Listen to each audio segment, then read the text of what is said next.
What is going on, guys? This is the RotoQL Trips Wide NFL podcast for Week 8 of the NFL season. I am your host, Evan Cheney. Today, joined by Gary Huber, we have an all Philadelphia podcast here today. How are you doing today, Gary? Doing great, Evan. We'll just start off talking about Philly. I know you want to gloat beating the Vikings last week. You made some pretty ballsy calls, and while Wentz didn't work out in your favor, so I'm going to let you start off. What were your thoughts? What were your feelings? Well, I knew the Philadelphia defense was going to be amazing, and they scored 24 DraftKings points, so they were amazing both in fantasy and obviously in real life. Sam Bradford, he's never been able to play a solid game in Philadelphia, so that's the truth.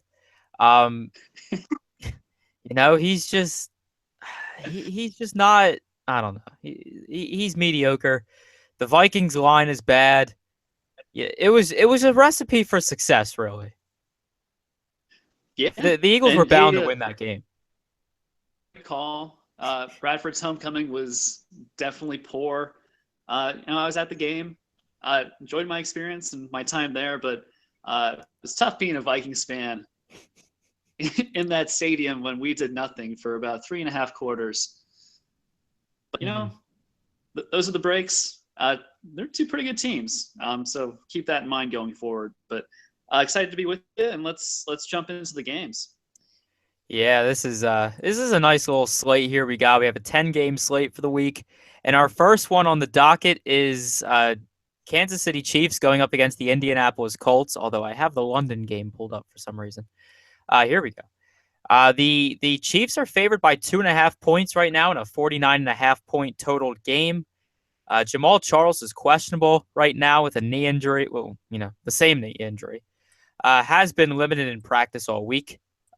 Really not going to be an option either way for me in fantasy.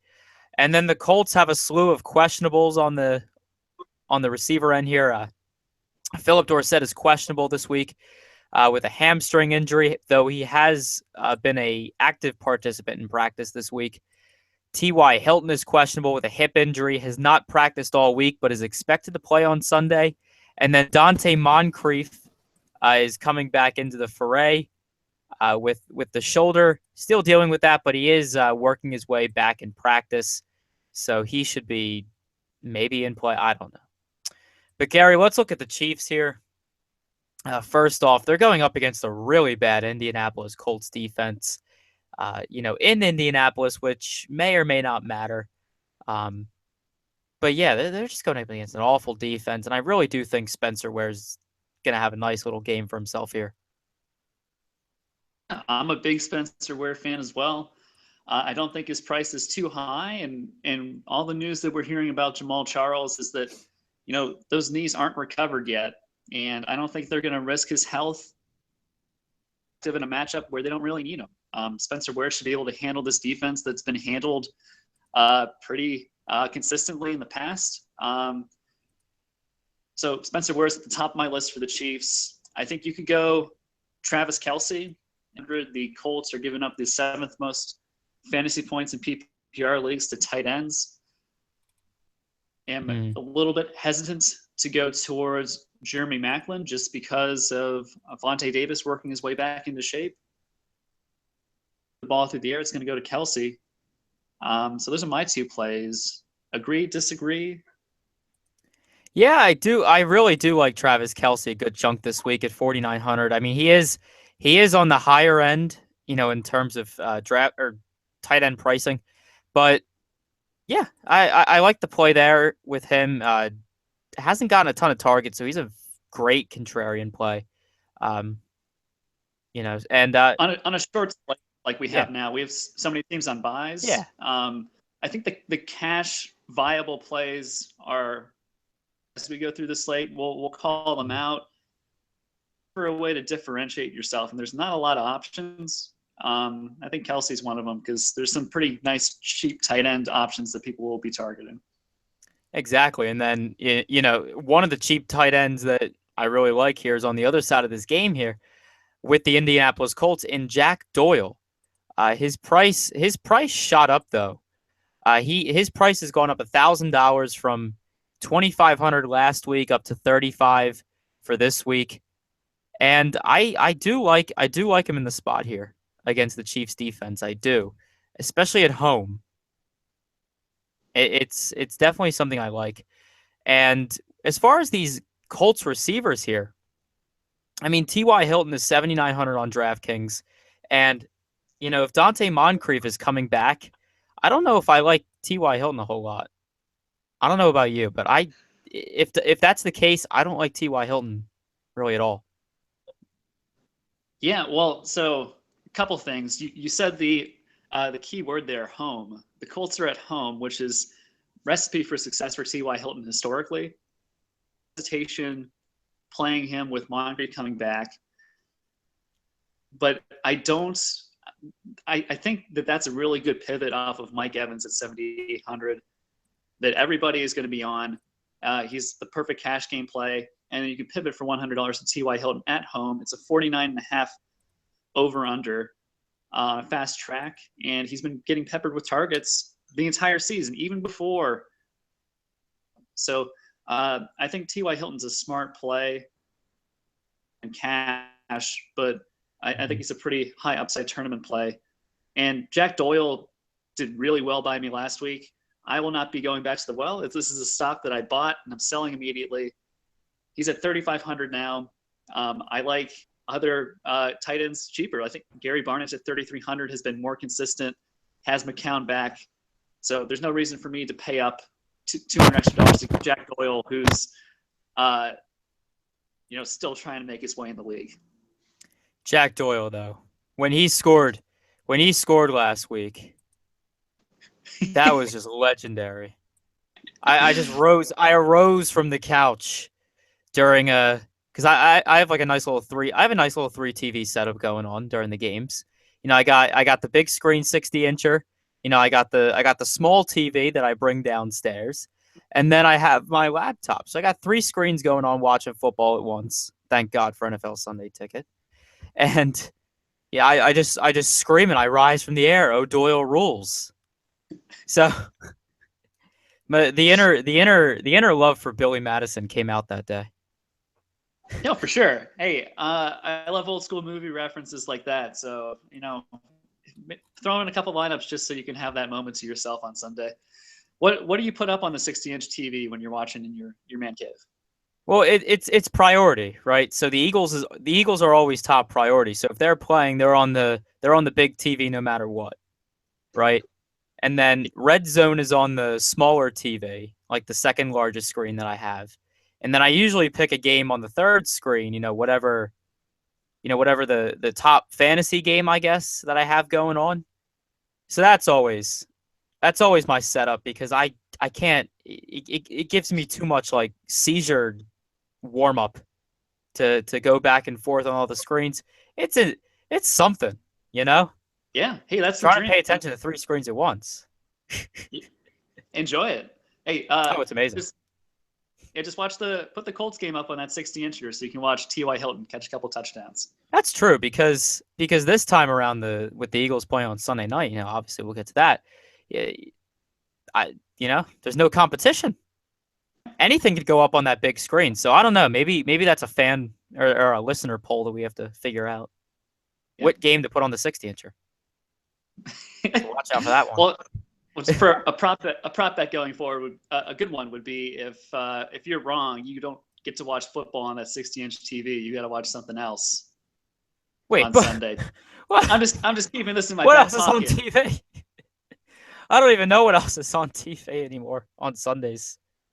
I kind of just we'll give you some SpongeBob highlights on YouTube or something. Good Lord. I think that's our cue to move on to just an interesting matchup here that we have on the board. We have the Arizona Cardinals and the Carolina Panthers. Right now, the Panthers are 3-point favorites. 3-point favorites in a game that has a 47-point total. John Brown is questionable this week with the hamstring injury. Has practiced all week, so he looks like he's on his way to playing. Michael Floyd has not practiced all week, so he might be out. And no injury news on the Panthers side. So, Gary, a week after probably the worst game in NFL history, um, what do you make of the Cardinals' offense? If there's still a Cardinals' offense, because that's a Yeah, conspiracy at this point. it's missing. We don't know where to find it. Well, David Johnson is one of the most consistent fantasy players we have in the NFL. He's one of 4 non QBs with over 10 fantasy points every game. Ezekiel, DeMarco, and Le'Veon. So he's always in play, and the Panthers defense hasn't looked the same. So DJ is a great play he gets, and the red zone looks. But I'm hesitant to buy into the Cardinals passing game. We've seen torched, but we have a team that just played 5 quarters on the West Coast, the East Coast, to face a team that just came off a bye.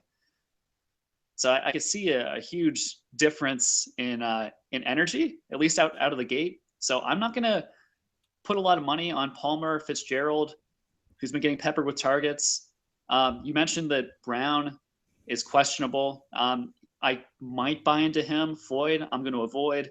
And the one guy I want to call out is J.J. Nelson, $1,000. He last week got 7 targets. He's a speedster. Wide receivers that you mentioned that are out, I think he's worth a tournament play in a game where they should be trailing. Yeah, I mean, with the Panthers' defense or their pass defense being so bad, I think there is some merit to maybe a Carson Palmer or Larry Fitzgerald stack. But other than that, I mean, it's just not. It's not good. I don't know. I mean, David Johnson could still have a great game. I think the upside's there for him definitely, but I don't know. Yeah, well, the This matchup. Cardinals offense scares me. Yeah, exactly. They haven't looked good all season, and the circumstances doesn't give me a lot of confidence. The only thing going for them is that the Panthers have been awful, off of a bye, and I'm just kind of expecting them to do better. So if we go to the Carolina side of the things, Cam Newton for me, Panther, I'm going to be playing. I like a naked Cam stack, non-stack, I guess, this week because I don't know where he's going to pepper the targets. But we do know that Arizona is best in the league versus tight ends in PPR leagues. So I don't think it's worth paying up for Greg Olsen this week. Kelvin Benjamin should get the Patrick Peterson treatment. So the 2 high-priced options aren't that great. And then the low-priced ones, we don't have enough consistency to put money on. So just play Cam Newton. He's the one that's running it in at the goal line. I think he's there. What? So no love for Chandler Catanzaro on FanDuel? No, I mean, I'm gonna pass on him. Man, that guy. uh, Something's going on in his head. no. Here's the. I found I really did find a very solid tweet that night. That when the whole game was being played out, I found a very solid tweet. I think someone actually pressed the Buffalo Wild Wings button from those Yeah, commercials. just wanted the I game to keep truly, going.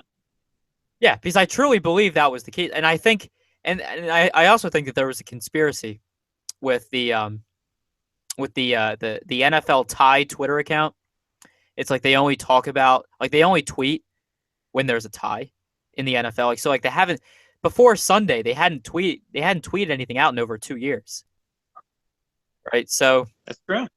Yeah. there was I think there's a conspiracy that was happening there, and I want Well, to I get to the also bottom found of it. out the returns on betting on a tie game in the NFL are pretty nice. I don't know if you saw that tweet. Some guy put on a game being a tie before kickoff and returned $12,500. So something to keep in mind when you become a full-on degenerate gambler.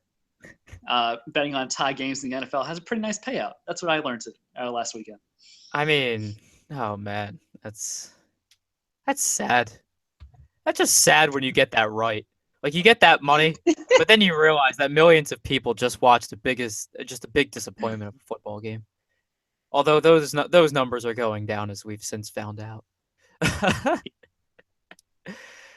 Good Lord. All right. Moving on to our next game here. We have the Oakland Raiders going up against the Tampa Bay Buccaneers. Right now, this game is a pick 'em. So no one's favored here right now.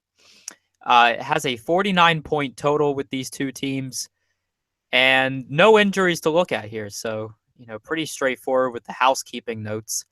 Um, the Oakland Raiders, what was going on in the NFL? Like the algorithm that makes the NFL schedule, right? Because obviously they have to be using some computer program to work this out. They don't do it by hand anymore. Why would they? My question is, who scheduled the Raiders to just live on the East Coast in the first half of the season? Like, I don't I think it's don't know. fair to them. Like, they're such a good team, but I think all this travel just wears on them because this is their second week in a row in the state of Florida. You know, Well, I mean, they did my stay best guess there. is, my best guess is they didn't go home because that would have been They silly. didn't. No, Yeah, no, they stayed in Florida, and who knows? That could be a team building situation. see, You they spend an entire week with they everybody label. Here's what that you work with. they label these things as team building scenarios, but no, it's not a team building scenario because a team building scenario would be something where you possibly might just have like the team wanting to come together, like not forced to come together like that, because the NFL schedule made this happen, not them. Well, who knows? Maybe they did some ropes courses and some trust falls. Uh, I mean, but trust me, there's a lot of fun stuff to do in Florida, but my God, there's a point to where you got to get this team back home at some point. yeah. Well, since they're in Florida, I think they probably going to try to win a football game. I would Amari imagine. Amari Cooper, 7,600. I like him this week. The 49 over under is pretty attractive, especially in a pick 'em. So Derek Carr to Amari Cooper, I think, is a nice stack here. The running back situation because we have Latavius Murray coming back, and he seems to have put DeAndre Washington back in his place, which is not on the field. So we have a bit of a committee. So it's the passing game for the Raiders, and then on Tampa Bay side of things, let's just get the obvious out of the way. Mike Evans, 8,100, fantastic cash play. He's super consistent. Oakland has allowed the most 100-yard receiving games so far this season. For him to have another great week, Jaquiz Rogers is getting fed pretty much at the same level as David Johnson, like 30 touches a game. So at 5,800, he's still in play. Good cash play there. And Jameis Winston seems to be in a pretty good spot against an Oakland defense that's giving up a lot of fantasy points. They get the sixth most fantasy points so far this season in PPR leagues. So those three are the plays that I'm looking for on that side. Are we in agreement with this game, or do you have anyone else to add? Well, there's no one else to add. I mean, you could possibly. I got distracted for a second. Your normal guys. You named off pretty much everyone I would name off. I mean, Mike Evans. If Mike Evans is gonna, I like. There's a point with Mike Evans' ownership that I will decide to fade him in tournaments, right? Like there's, I don't know. I don't No, know I how to think feel about it. that's a smart point. And we already mentioned T.Y. Hilton as Mm-hmm. a person to go off at a similar price point. Brandon Marshall is right around there as well in a fantastic matchup against the Browns. If you're trying to win a tournament, don't be afraid to fade a high-priced wide receiver. They do dud, and they do so pretty frequently. It's not like they're getting the ball handed off to them. There's a lot that has to happen for them to have a big game.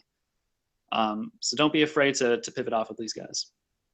Yeah, and then another nice tournament strategy would be to, if people are paying down at one position and paying up at the other, do the opposite. If people are paying up at receiver and spending down at running back, spend up at running back and pay down at receiver.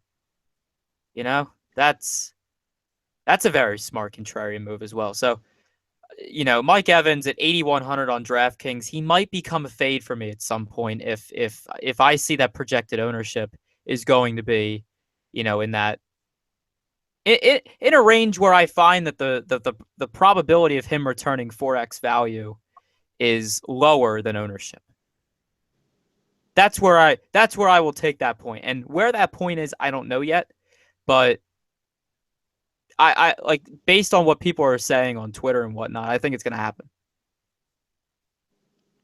So Yeah. there's my bold No. call that I might be fading Mike. The might be part is the key there. Yeah. That's the key of the bold call. So you can't call me out on an unbold call if I find a reason to You guys play gotta Mike Evans. you gotta follow Evan on Twitter. Find out what he's playing Sunday morning at E Cheney. Good Lord. E. Cheney 17. Don't forget the 17. It's very Ah, key part because the other E. Cheney that I found on 17. Twitter is not a nice guy. So I've heard. Don't follow him. Go follow the other one. All right. All right, looking at our next game here. This one's a doozy. We got the Seattle Seahawks going up against not the Seattle Saints, the New Orleans Saints. I almost said Seattle Saints for some reason. Uh, the Seahawks are favored by 2.5 points right now in a game that features a 48-point total. Russell Wilson's questionable for this one with both knee and pectoral injuries. He's been limited in practice all week, but looks to play in that game on Sunday. Nothing going on there with the Saints injury-wise. So let's look at the Seahawks offense first. I mean, the Saints defense is god-awful. They just haven't been able to do anything right all year. But at the same time, Russell Wilson kind of hobbles on the field. It like ever since weeks what? I think it was like week 2, 3. I don't remember. But it was like, Russell got hurt, and he's kind of just been hobbling around ever since, So yeah, depending on, I don't know what the reports are, specifically regarding his health. All I know really is, will he play or will he not play? And it looks like he'll play, but how healthy is he? If the answer is he's gotten better, in terms of his health, then I'll use him. Then he makes for a great stack with Doug Baldwin this week. Fantastic stack, actually. If not, I'll probably just play it safer with this game on the Seattle side and probably, get some Christine Michael shares. And that's it, because Jimmy Graham at 6,100 with a hobbled Russell Wilson doesn't do it for me, even against the Saints defense. Okay. I don't know. Hey, I agree with you that Russell Wilson's health is the key to this entire offense. By the lineman for the 49ers, they forced him to put a brace on his left knee. He hasn't been scrambling very well. So unless he gets a clean bill of health Sunday morning, I won't be playing him either.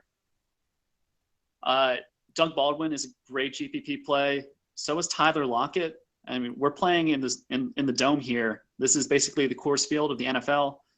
Come in bunches, and we know that both Baldwin and Lockett can get those fantasy points on one play. So I think they're both the options. I will talk about Christine Michael here because he juiciest matchup, who has given up given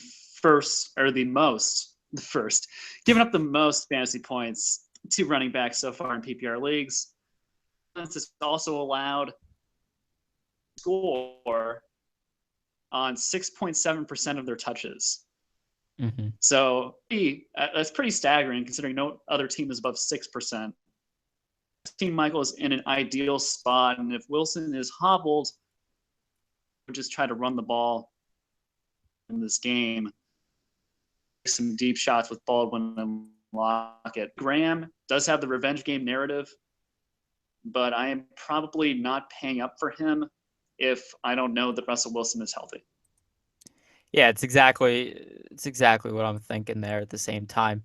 And then with the Saints here, they're going up against, of course, what we know is a very solid defense in Seattle, but Drew Brees is at home.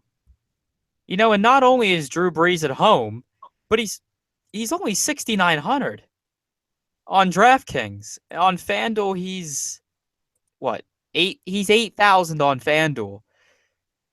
So it's not out of the realm of possibility that a Drew Brees stack with either Michael Thomas, Willie Snead, or Brandon Cooks is going to go off for you. or even Kobe Fleener too. I mean, um Kobe Fleener's 3,400 on DraftKings, so he's decently priced, but still, I mean, you can't really rule it out, with Drew Brees being at home. You can't rule it out, but does your gut really want to play any of these guys? Oh, my gut does. My gut Okay, knows that my gut knows that ownership's going to be low on this Saints team because that is true.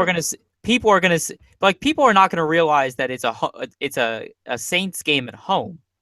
People are going to see Seahawks, and people are going to see Richard Sherman, and they're going to see, Brandon Cooks will probably be shut down for a good portion of the game.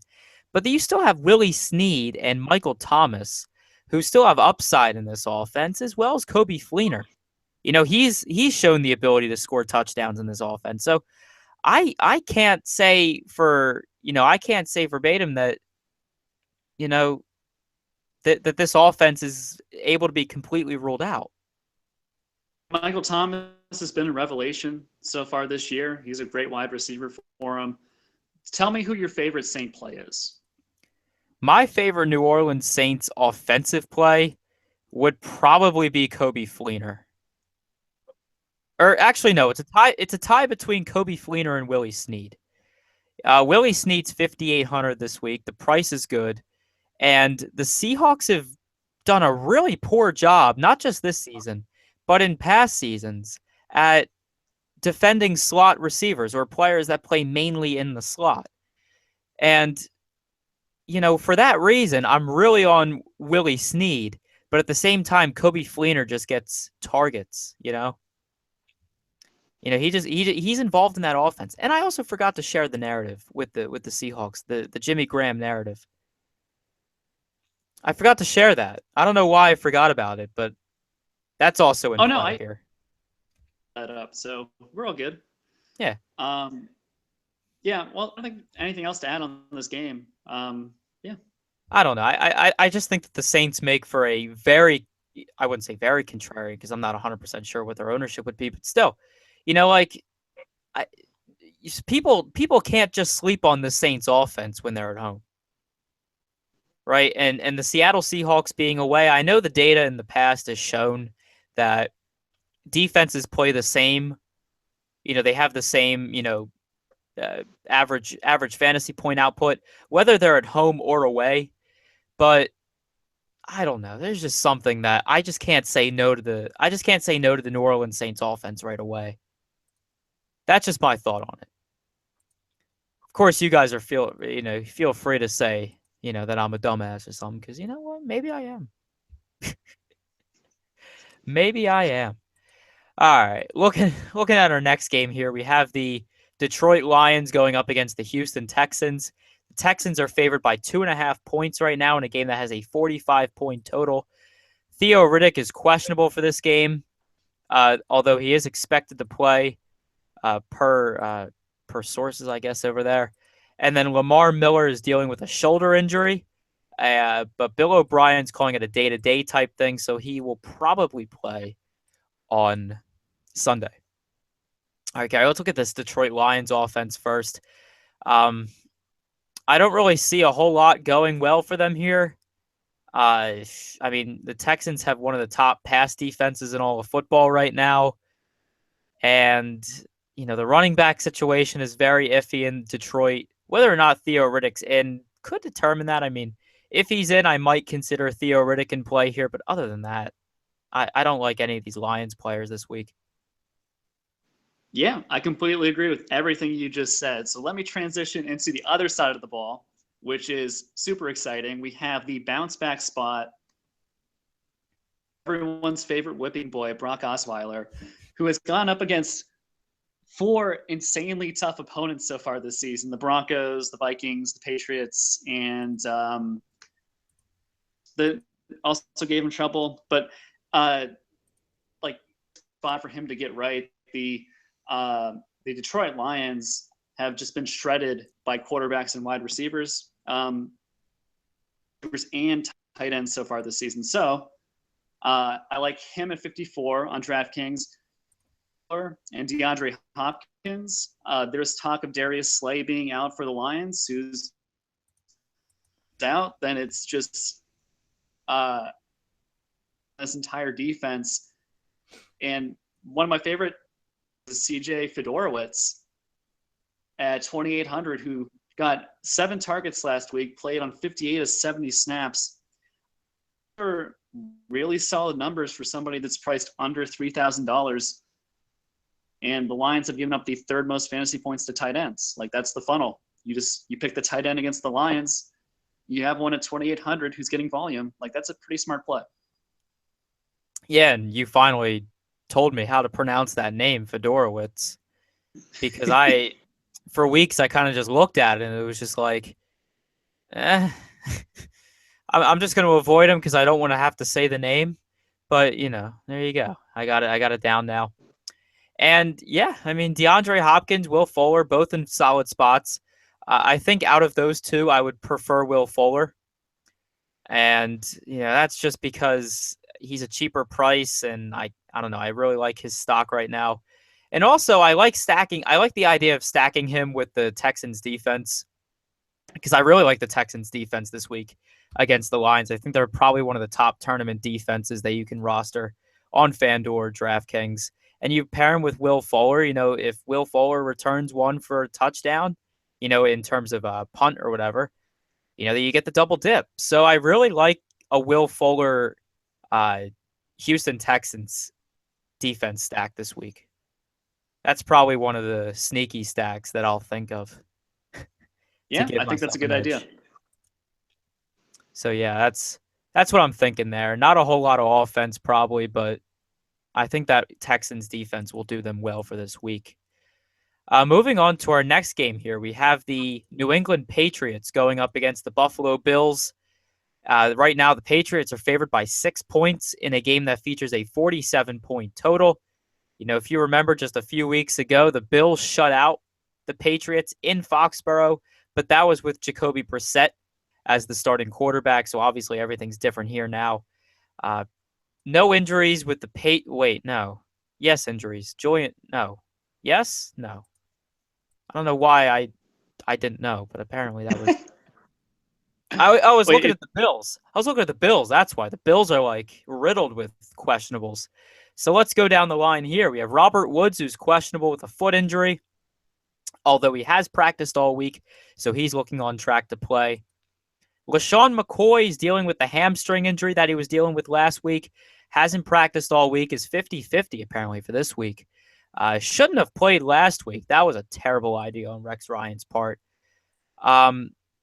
Mike Gillingsley is questionable with a foot injury. He has been limited in practice all week. So, I mean, I guess we'll figure that one out. And then Marquise Goodwin is dealing with a concussion, has not practiced all week because of the concussion protocol. So, do what you want with that information. So let's look at this Patriots offense first here, Gary. I'll let you talk about this Patriots team just because all those injuries just riddled my voice and made my mouth dry. So you just inform the public of your top Patriots plays here. Yeah. So there's so many options in this offense. I am trying to narrow down to my favorites. So I am going to go with Julian Edelman at 6,300. Has the most catches and the most targets since Brady's come back from suspension, which some people might not know, considering that most of the touchdowns since he's returned have gone to the tight ends and to the running backs. So at 6,300 on DraftKings, I think he's a pretty good tournament play. He's gotten 8 more targets than Gronk in that time span. So he's still heavily involved in the offense, and Rex Ryan defense, I would expect Brady to be just working the underneath routes. And so that's going to be Edelman territory. James White at 4,800. I am on again this week, was off last week, was on 2 weeks ago. I think this is a James White week if that Dion Lewis is not nominated for again, which means that he has 21 days to be put on the active roster. If he is, then James White becomes too risky for me, and I will not play him because I think it's Dion Lewis's job when he comes back into the fold. Tough run defense for the Bills. Like I would expect there to be a lot of shotgun formations, a lot of dump off passes out of territory. So those are my two plays. And on the Bills side, it's tough to get excited about anybody. Tyrod Taylor will have to do everything for that offense. So if you want a really contrarian quarterback, I think he's in play at bare minimum salary. So tell me who your favorite Patriot plays are. Yeah. See, here's the thing. I liked what you said about the running back situation there in New England, um, with Dion Lewis. Although here's my thought: because Bill Belichick's hardwired the way he is in his head, I think if LeGarrette Blount fumbles one more time, I really do think it's going to be James White going into that starting position and then Dion Lewis being there as well, and then you never hear from LeGarrette Blount again. Because that's what happens. Like Patriots running backs are just, it's weird because if one of them does something wrong, not only do they lose their job on the Patriots roster, but you never hear from them again. Like like seriously, I seriously believe that like Bill Belichick kind of like takes him out behind the barn and just says night night and then ends it. I really do because again, it's not like these guys go to other teams. They just disappear off the face of the earth. Yeah. So I think he's on borrowed time. Like he fumbles, Dion Lewis comes back. He will be phased out like he always is on teams. And cycle through running backs because the real key to that offense is number 12 behind center. Yeah, but getting back to your question, because I really didn't answer it. Julian Edelman, I don't look at this roster this week as like a GPP type roster. I look at for cash though. There's definitely cash game plays on this roster. You know, like Julian Edelman at 6,300. You know, he's a great cash game play for me this week. I really like him in that spot. I never like to roster Julian Edelman in tournaments though, because the touchdown outputs are just not there. And that's where that's obviously where you're getting the big time points from. Really, if I'm rostering any of these guys in GPPs, and that's it. I mean, I know he's 7,000. That's very expensive, but I don't know. I think again, like I said before, with paying up in different spots, in different positions than other people are, the public. Gronk might make for a good game theory move. I could definitely see him. And then for the Bills, and then for the Bills, I mean, the only guy I ever really like rostering on this team, especially against in types of situations like this where they're going up against a solid defense, Marquise Goodwin. If Marquise Goodwin's in the game, he's been doing some work lately. He's up to 3,600. But he has 2 touchdowns in his last 3 games, which doesn't sound like much, but he's at a min price salary. He really doesn't have to do that much to meet it, right? So that's kind of how I like to think of it. But other than that, I just hate this Bills roster. I hate this Bills team this week, and that was a very long way for me to say that, but yeah, that's how I feel. Yeah, I think we agree there. Yeah. Looking at our next game here, it's one of the closest things to a dumpster fire, we'll say. We have the New York Jets going up against the Cleveland Browns, with the Jets currently favored by 3 points in a game that has a 43.5 point total. Brandon Marshall's questionable for this one with a foot injury, has practiced this week, so he might be, he should be back in the fray. Really wasn't out, but, he shouldn't be out. Matt Forte is dealing with a knee injury, has not practiced all week, but should be fine for Sunday. Bilal Powell has turf toe, has been practicing limitedly this week. And then for Cleveland, we have Josh McCown, who's questionable for this game with a collarbone, but Hugh Jackson said he's starting. So we're getting a Josh McCown game, which might bode well for some of these players there. in Cleveland. But let's look at the Jets first. Going up against the Browns, we have. I don't know what to say. I really don't. The Jets are just so bad offensively.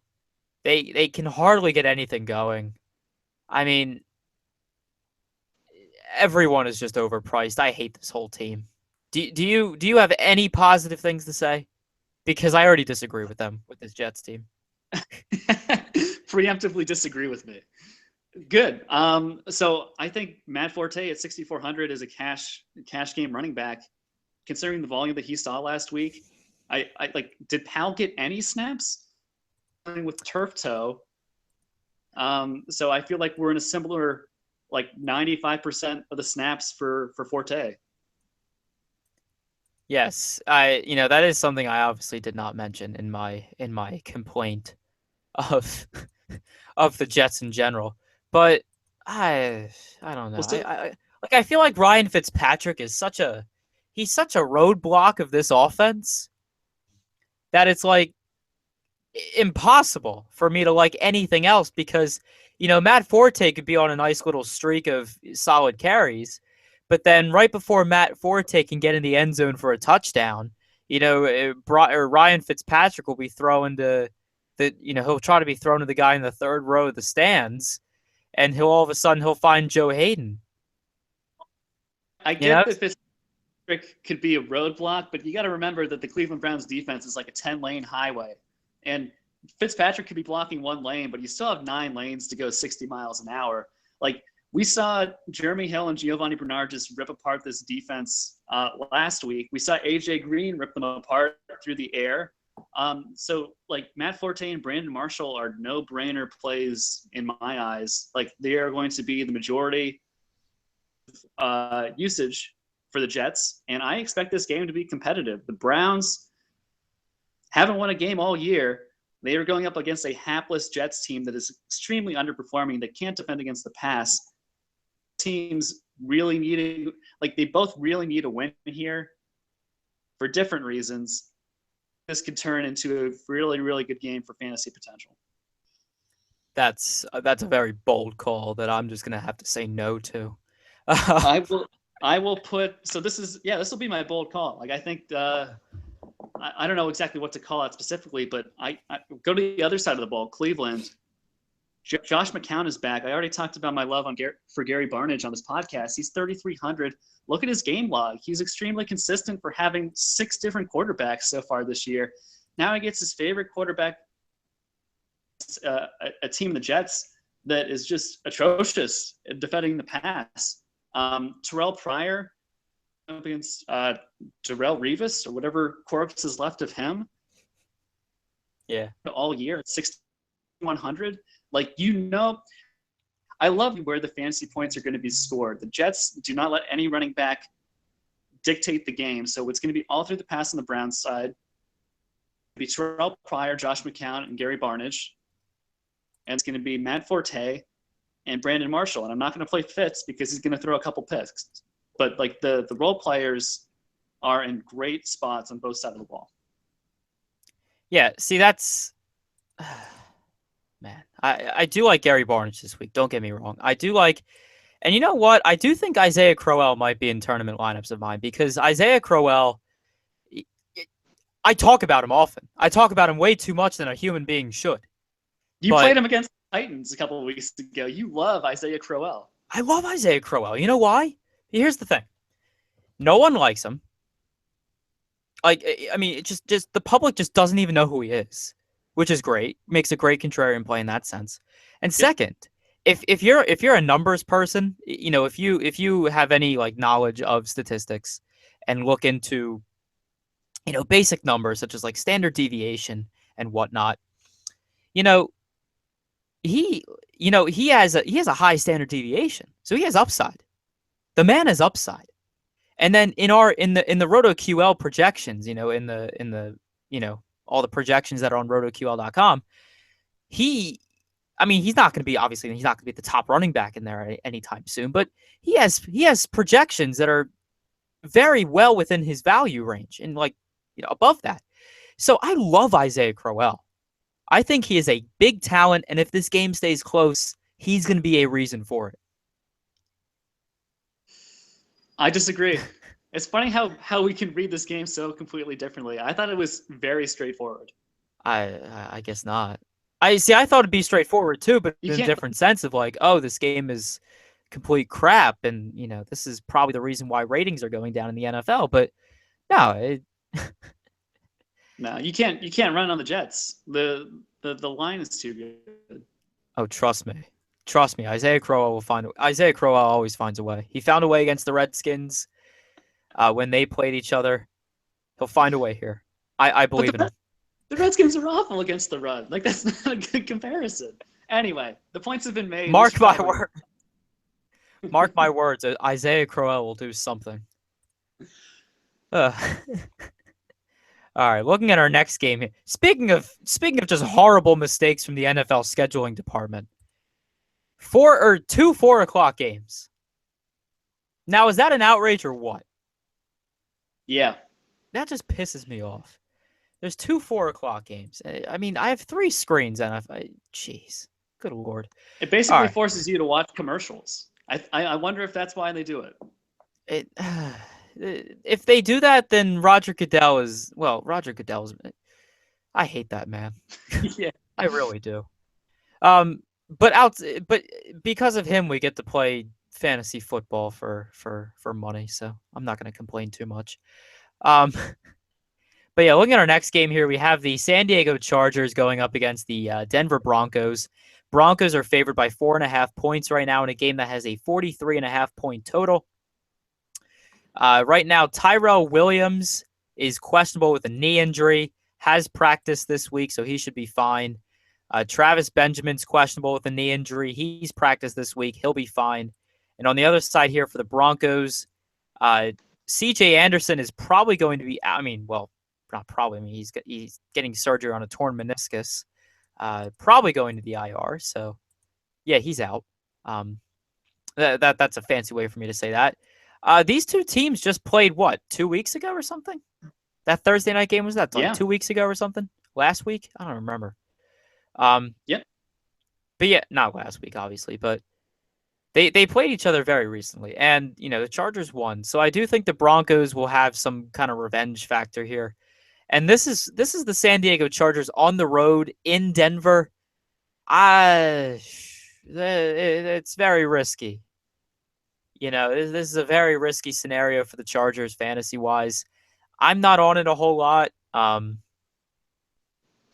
No, maybe Tyrell Williams, kind of, and that's it. I'm not a fan here of this Chargers offense this week. I mean, they're only implied for 19.5 points, so not a whole lot of reason beyond them. I would agree. I will give the listeners a stat on Tyrell Williams just to know going forward. He leads the team in targets, catches, reception yards, red zone targets, and targets inside the 10 over their last 6 games. So he is becoming their number 1 receiver in the absence of, who's Keenan Allen. Ever since Keenan Allen down, it's become the Tyrell show. So Antonio Gates at 27 is kind of interesting just because they have to throw the ball to someone, and routes than Hunter Henry now. That transition's happening again. But I am not going to be going out of my way to play this week. No, it's kind of a bad move overall just to use any of them. I don't know. I don't like any of these Chargers this week. Just terrible matchup across the board. And then you have the Denver Broncos offense where, we definitely will get Devontae Booker as the value running back here with no CJ Anderson. What is it? Booker is 3,700 on DraftKings. So again, he'll be the value play. And then some of these passing options, whether it be Demaryius Thomas or Emmanuel Sanders. I mean, I prefer Emmanuel Sanders. But both of them are in good spots here. I know I like this Broncos offense quite a bit this week. What about you? I do as well. I think the revenge game plays into this. It kind of has me bumping up my projections for the Broncos. Devontae Booker is an absolute lock at 3,700. The Chargers are Swiss cheese versus the running backs position this year, second most in the NFL in terms of giving up points. We've all been wanting to play him for so long. Tearing his meniscus gives us unrestricted access to all of his fantasy goodness. He runs so hard. I think this is I will have 100% exposure to Devontae Booker this week. I agree with you. Sanders is probably my favorite wide receiver at 65, just because he's the one who takes the top off the defense, and he sees pretty much the same targets as Demaryius Thomas. Yeah, and then again with Devontae Booker, you're going to get a ton of value with that. So why you would fade him this week? I mean, unless something comes up in a model or something, I just wouldn't. I just wouldn't fade him. He's cheap, going up against a bad run defense. The situation's just perfect for him, and and this is a situation where I would kind of just ignore the idea of game theory on him, because unless he gets hurt for some reason in the middle of the game, which obviously we can't predict that. I'm going ham. I'm going ham on Devontae Booker this week. That's kind of where we got to go. It's kind of where we need to go on that. Looking at our next game here, we have the Green Bay Packers going up against the Atlanta Falcons. Falcons right now are favored by 3 points in a game that has a 52.5 point total. Right now, as far as injuries, Freeman and Coleman are both questionable. Freeman's dealing with a hip injury. Was practiced in a limited fashion on Wednesday, practiced in full on Thursday, so he should be a go. Tevin Coleman hasn't practiced all week, and he's not expected to play on Sunday. That's going to bode very well for Devontae Freeman, as we'll see in a second here. Randall Cobb is questionable in this game with a hamstring injury. Has been limited in practice all week, so watch out for that. And then Don Jackson. Apparently, he's a guy we're looking at here. With no Eddie Lacy, or James Starks, we're looking at Don Jackson. He's questionable this week with a hand injury. He's been dealing with that for a little bit, so that's going to be its own segment. The whole running back situation over there. But yeah, if Tevin Coleman is out for the Falcons, I mean, how high do we bump up a Devontae Freeman projection? Because, I mean, the Packers have their moments where they're solid defensively, but they're really not that great. They don't really have any solid names there. And I think that Julio Jones is going to have a good game here, even though he's at 9,600, which is very high. But I still think he has a ton of upside here. And Freeman at 6,500 will probably be the highest owned player in this game. Well, that question you asked is one that I've been trying to answer so far this week, and I'm not sure I have one for myself yet, because the Packers, for not having stars on the defensive line, they are giving up the least amount of fantasy points to running backs so far this season, and that includes being shredded by Ezekiel Elliott. So it's not the ideal matchup, and I grant that he'll get a lot more volume. If I'm making a cash game lineup right now, I still have him behind Jacquizz Rodgers, behind Matt Forte, and behind Spencer Ware. I think he's in that fourth spot, but not on my cash game roster right now. But I'm still open to a good argument to sell me on him if you have one.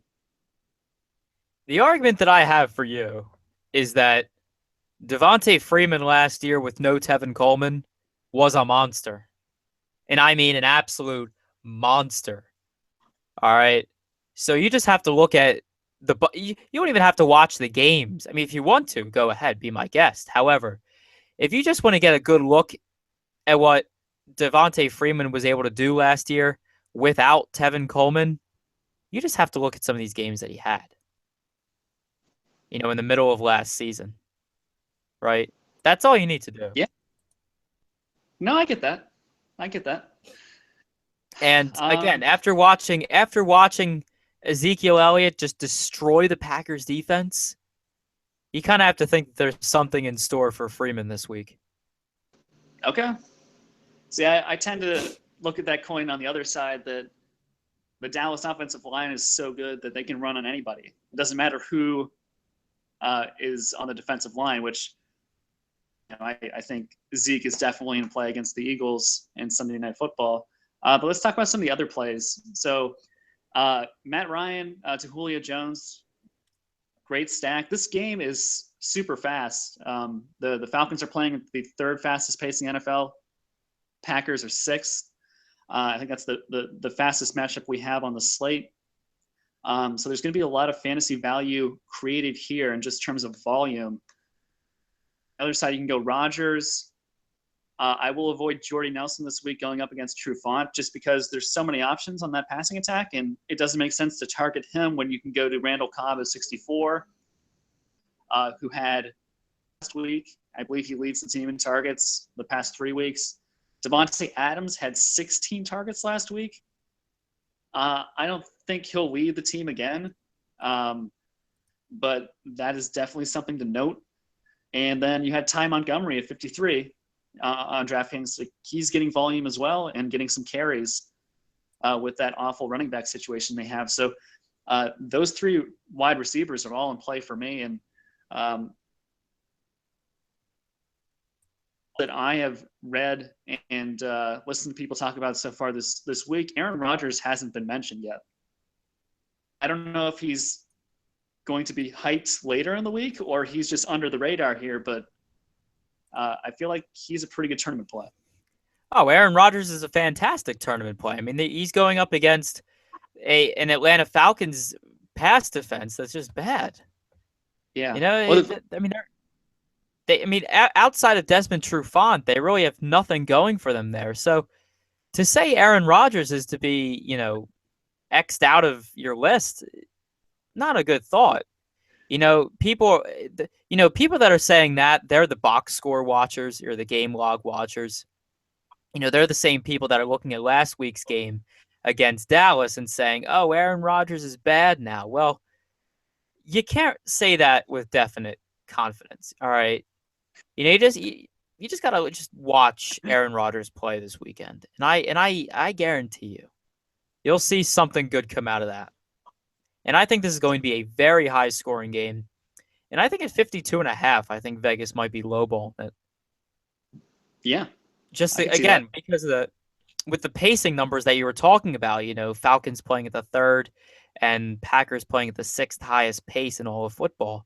So yeah, there's going to be I think there's going to be a lot of points scored in this game, and often, just with how fast these teams are playing. Yep. So I definitely agree with that point there, and this is going to be a very fun game to watch on a fantasy level. Real life football, but fantasy, fantastic. And looking at our last game of the slate here, we have the Philadelphia Eagles going up against the Dallas Cowboys. Right now, the Cowboys are favored by 4 points in a game that has a 43-point total. Jordan Matthews is questionable this week with a knee injury. Was a full participant in practice on Thursday. He should be good to go there. At least I want to believe so. And then Des Bryant's questionable this week with a knee injury, although he looks to be a go for this week with that knee, so he'll be fine there. And Dak Prescott staying in there at quarterback for the Cowboys, so that's interesting to see. I'm actually kind of upset by that. I would much rather they play Tony Romo, but I digress. Looking at my Eagles here, offensively, I don't know how hyped I am for any of these guys. I mean, I think Carson Wentz would make for a solid cash gameplay at 5,100, but outside of him, I find it hard for me to trust anyone. Even as an Eagles fan, I just feel like this is a letdown spot. Like they were so much happened last week, that big Vikings win that they got, and I just don't see it. I don't know. It's tricky. It's tricky. for me to say who's going to do well for the Eagles here, but I know they'll do well. I mean, their game hasn't traveled well so far this year, and it is kind of an emotional letdown after beating the last undefeated team at home, ending your 2-game losing streak. Like, that was a huge win for you guys. It's kind of a tough situation to go into Dallas and try to win another big time game. I kind of like Zach Ertz defensive matchup. The Cowboys have given up the 5th most fantasy points to the tight end position. If this game goes how I think it's going to go, where Dallas is able to move the ball and the Eagles have to play catch up, then I think Zach Ertz is definitely a good tournament play at 36. I can definitely attest to that. But I mean, I probably won't have him in tournaments. I'll probably just have him, the only exposure I'll have to this game fantasy wise will probably just be Carson Wentz maybe in cash. I mean, he's on the list, and he kind of it feels right. It feels right for me to roster him at 5,100. But when you open up your when you submit your roster for the first time, is like the first slot you always fill is just Carson Wentz in that quarterback position, and you're like, okay, now I can look at the rest of the slate. Here's the thing. I've never actually locked and loaded Carson Wentz because I always get scared. Because like the Eagles just scare the shit out of me. I'm not gonna lie to you. They scare me, and but I always do contemplate Carson Wentz because Carson Wentz has a very high floor. He doesn't screw up around. He doesn't screw around too much. Although at the beginning of that Vikings game, he did.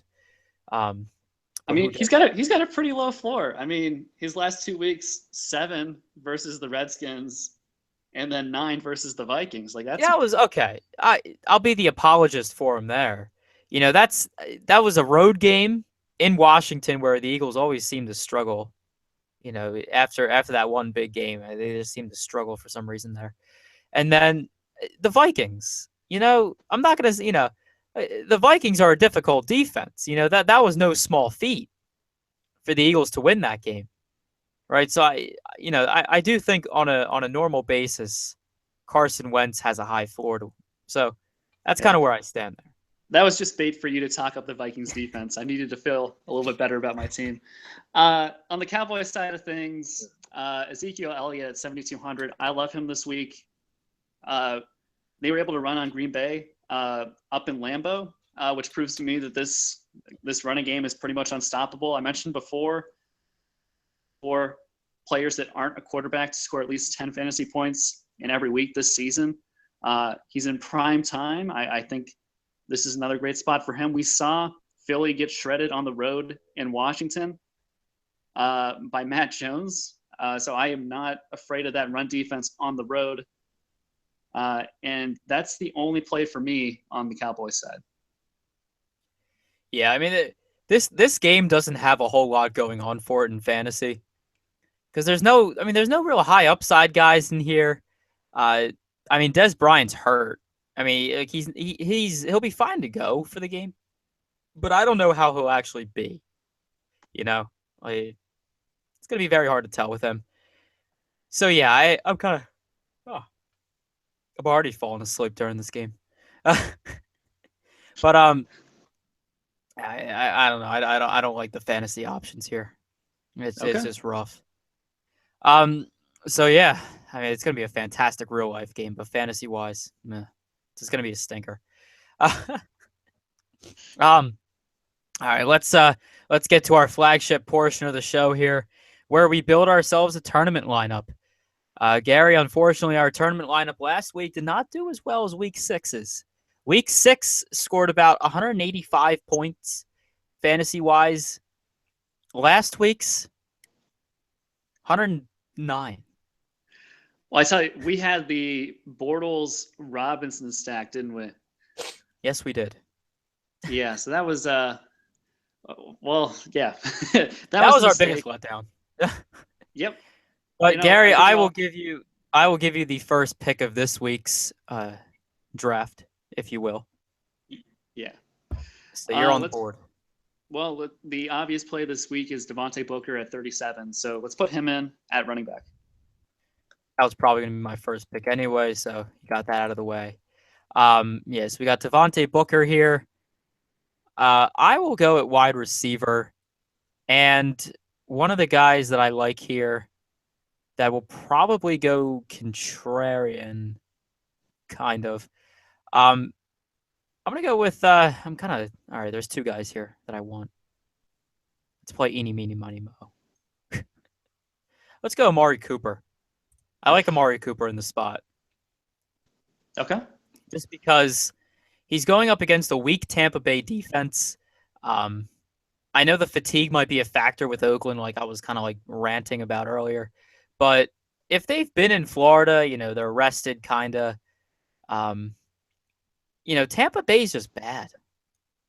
Tampa Bay, they're not great defensively, so I do like Amari Cooper for that reason. Yeah, I like Cooper this week as well. I will put Gary Barnidge in to the tight end slot, 3,300, leaving us with Oh man, $100 per player remaining. here we go. You're just taking the value train here. I'm telling you. You pick your favorite plays. Exactly. All right, so I'll pick another running back here, and I'll go with the guy that I really like, especially for tournaments, and that'll be Devontae Freeman. The opportunities are going to be there, and he's 6,500. I think there's a ton of upside for him this week in this matchup, even though the matchup on paper might be bad. Okay. Hey, if we're playing Freeman, I'm gonna fade Julio on this team, and we'll game stack it with Randall Cobb at wide receiver. I want to get as much exposure to that Falcons-Packers game as possible. So we're left with an average of $5,600 remaining. Okay, that sounds solid. All right, let's pick ourselves a value receiver. So you can pick a solid QB. That was an odd way to me of saying that, but you hear yourself every so often. It's just bad. Michael Thomas at 5,000. I do think he has upside in here. And yeah, that's kind of how I feel. Actually, you know what? No, scratch Michael Thomas, because I figured we needed the value, but I don't think we actually do as much. So I'm going Willie. I'm gonna pay the extra $800. We're gonna go Willie Snead, because I love Willie Snead in the matchup. Okay. So go Willie. And let's see here. Well, I'm not going to follow your instructions. I'm going to leave the quarterback position to you. Oh. Let's put Spencer Ware, the Colts, into our flex position at 68. All right. Yeah, I try to be nice. I want Spencer Ware in the lineup, so we're going to put him in. Then we're going to go with the uber contrarian Drew Brees at quarterback. Actually, no, we're not, because that just costs way too much. Man, I don't know. You can play him. You're giving me quite a job here. Actually, let's stack Amari Cooper with Derek Carr. Derek Carr is $1,000 cheaper than Drew Brees. Derek Carr is 5,900, and I think the upside is there with both of these guys this week. So definitely Derek Carr is in this lineup. Hey, I like that. So then you got defense. And defense, I think it's a no-brainer. The Broncos in at 3,700. You have the revenge game factor. It's a divisional game. They cannot be swept by the Chargers. I think that championship defense shows why they won a Super Bowl last year. That is an easy call for me to make. So it leaves us with only 300 remaining. And yeah, and there's our. Yeah, recap. There is some very solid stacks here.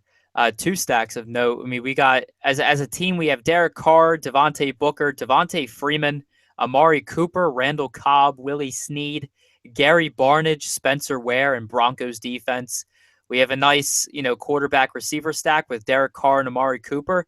And then we have a really nice running back defense stack, which normally play well off of each other with those two positions with Devontae Booker and Broncos defense. So I think I think this is the best lineup we may have built as far as the process is concerned. I